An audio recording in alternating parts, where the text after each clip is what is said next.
Nosso desenho tá pronto, o esboço do nosso desenho, né? A gente vai começar a sombrear com lápis 6B, tá? Lápis grafite 6B, da marca que você preferir. Eu vou apagar alguns detalhes com borracha limpa-tipo, mas você pode usar tanto a limpa-tipo quanto a borracha comum, como você preferir. E agora, eu vou começar a sombrear pelos contornos externos da raiz do dente, tá? Eu vou começar por esse contorno, depois vou fazer esse outro lado. E principalmente esses ângulos aqui entre a coroa e a raiz, eu vou escurecer também, tá?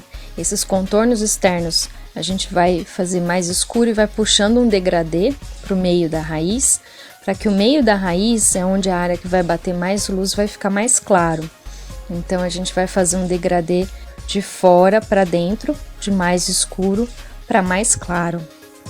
Se você quiser, você pode treinar num papel. Começa com um grafite bem escuro e vai puxando, vai soltando a mão, vai deixando ele ficar mais claro para você conseguir controlar a força da mão e a cor do grafite que você consegue colocar com o lápis que você quiser utilizar, tá? O lápis 6B e o lápis 8B, eles conseguem dar mais cor e dar mais força para esses pontos de sombra com maior facilidade.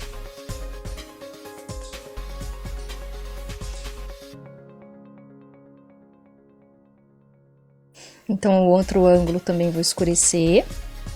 E se você perceber, ó, eu tô deixando o meio bem clarinho, para que a gente consiga formar volume. Dessa forma, a gente consegue dar volume ao nosso desenho, das sombras, as partes mais externas e luz no meio do desenho.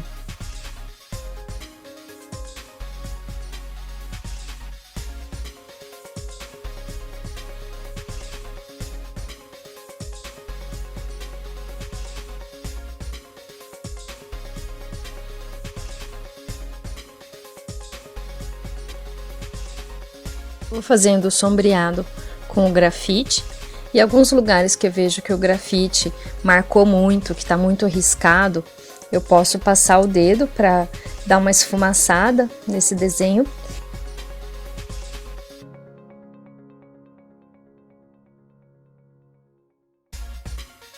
E o limpa-tipos, ele vem clareando também as áreas que eu quero deixar com mais luz. A luz e o brilho eu represento no desenho, deixando aparecer mais o fundo do papel, mais o branco do papel.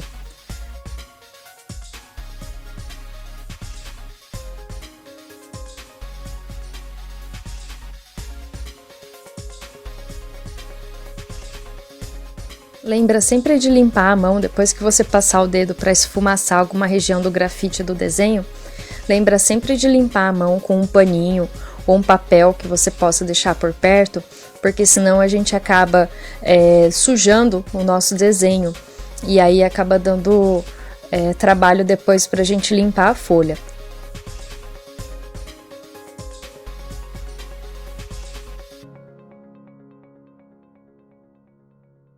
Eu estou o tempo todo trabalhando com o mesmo lápis, com o mesmo grafite.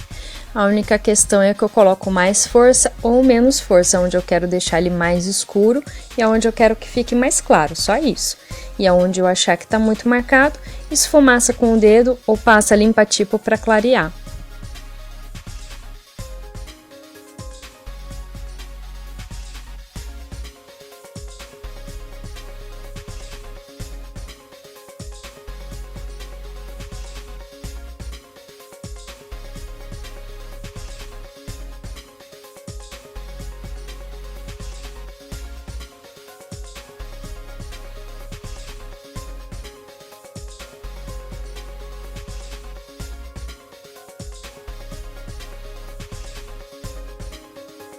Na área da coroa dental eu vou seguir a mesma ideia, só que eu vou fazer um pouco mais claro, porque a coroa dental ela é mais clara do que a raiz, em função do esmalte dentário.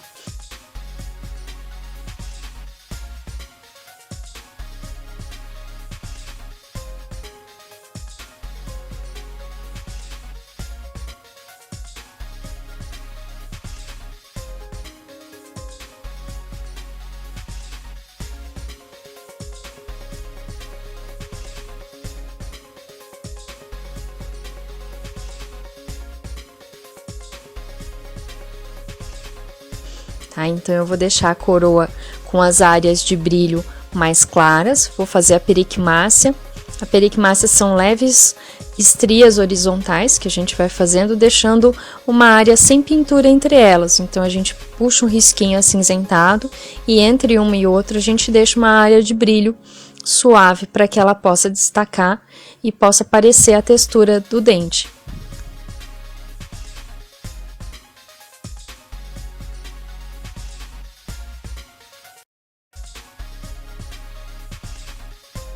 Tenta sempre fazer a pintura na mesma direção. Se você começar a pintar na horizontal, você pode até inclinar um pouquinho o papel, mas não fique pintando uma área na horizontal, outra parte na vertical, do mesmo local, que aí você vai formar um rabisco muito difícil de ficar homogêneo.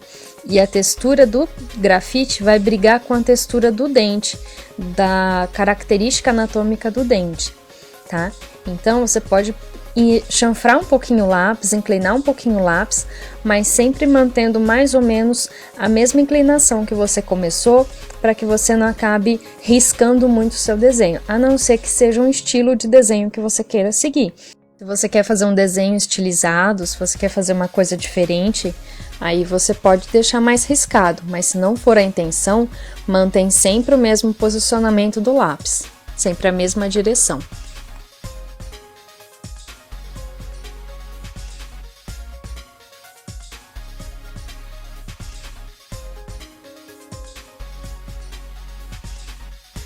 Como a borda em sisal ela é mais translúcida, eu não vou deixar ela muito marcada como em relação à cervical. Vou tentar deixar ela um pouco mais suave e vou fazer esse desenho, lembrando que esse desenho ele é para estudo, ele é um desenho bem básico. Eu tô fazendo ele de memória, não tô copiando esse desenho de nenhuma foto, de nenhuma imagem externa, tá? Então, a gente tem o objetivo didático de estudar mesmo e vou realçar algumas características. Então, eu vou deixar as periquimáceas um pouquinho mais marcadas e o serrilhado também da borda em sisal, a flor de lis, eu vou deixar ele um pouquinho mais marcado, só pra gente ter essas informações de anatomia para memorizar, tá?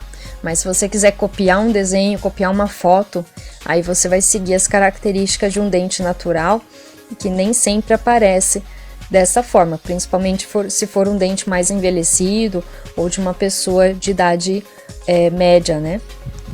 Essa característica aparece muito mais nos dentes jovens, dentes permanentes de adolescente.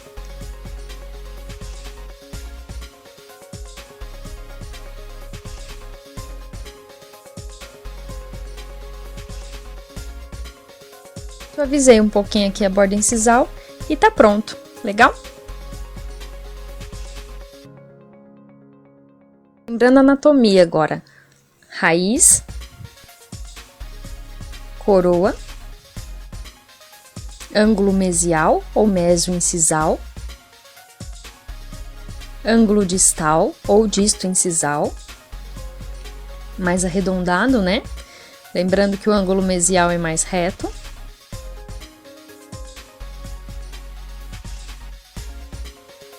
A linha cervical, que é a região que divide a raiz da coroa. A raiz é recoberta pelo cemento dental e a coroa é recoberta pelo esmalte. Por isso que a gente reproduziu a raiz um pouco mais escura, porque o cemento tem uma tonalidade mais escura e o esmalte tem mais translucidez e é mais claro. Na coroa, então, o que a gente fez? As formas, as texturas,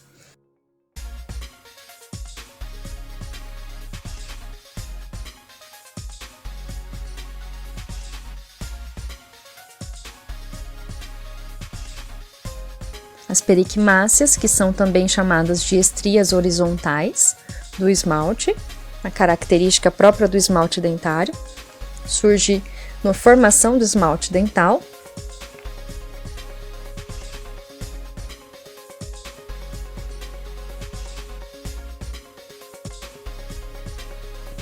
E a gente também fez os sulcos, Sulcos e depressões são sempre mais escuros no nosso desenho, tá? Então, sulcos de desenvolvimento a gente deixou um pouquinho mais escuro, porque a luz não bate ali. Então, ele costuma ficar com um pouquinho mais de sombra. O serrilhado da borda incisal, né? E os lóbulos são volumes, são áreas altas. Então, os lóbulos a gente vai ter mais claro, porque ele vai receber mais luz. Aqui, reforçando então a borda incisal, né?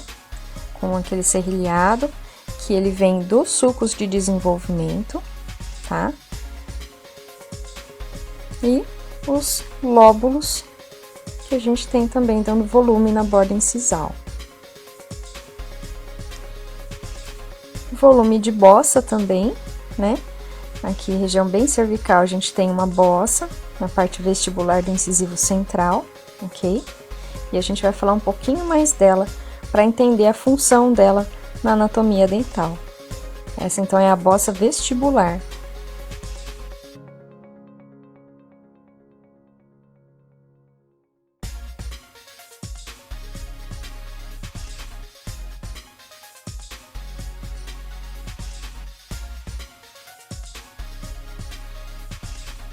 Então, vamos ver um pouquinho mais sobre a bossa vestibular em um outro ângulo aqui do nosso desenho.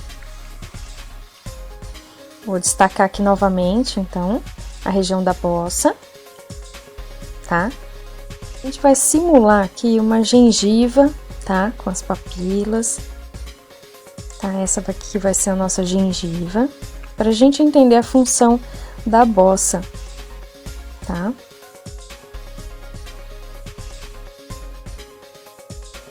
Bem pertinho da coroa dental, a gente vai ter a gengiva marginal ou gengiva livre, tá?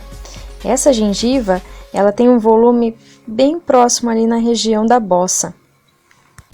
E a bossa vestibular vai proteger essa gengiva marginal, fazendo com que quando a gente morda, quando a gente estiver mastigando algum alimento, esse alimento escape pela face vestibular e não fique forçando um atrito com essa gengiva, tá? Então, o alimento ele escapa e ele não vai ferir essa gengiva vestibular, tá bom? Então, ela vai proteger, a bossa vestibular vai proteger a gengiva marginal. Belezinha? Então, nós finalizamos a face vestibular do nosso incisivo central superior.